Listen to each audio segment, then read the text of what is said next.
Бывшее здание хореографического училища, что расположено рядом со школой номер 2, отныне будет базой, на основе которой Тувинское региональное отделение Всероссийского общества инвалидов будет готовить свои мероприятия и проводить проектную работу. Здание передала в ведение общества мэрия города Кызыла. Чимбах Унделен – кандидат в мастера спорта по стрельбе из лука. Люди, став физически ограниченными, могут достигать успеха. Каждому в этом обществе есть чем гордиться. Вчера у нас было открытие здания.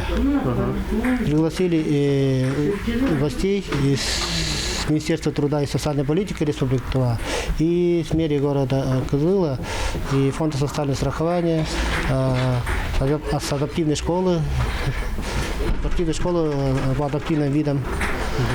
И другие приглашенные гости были у нас. В этот важный для этого общества день сенатор от Республики Тува Дина Уюн через своих помощников вручила организации денежный сертификат на обустройство помещений. Финансовую поддержку Тувинскому отделению общества инвалидов также оказало и правительство республики. Спасибо большое еще раз.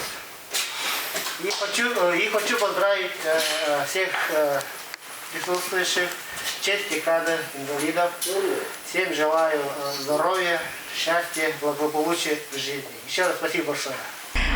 Сегодня Международный день инвалидов, 3 декабря. И недавно республиканская организация Всероссийского общества инвалидов въехала в новое здание, относительно новое.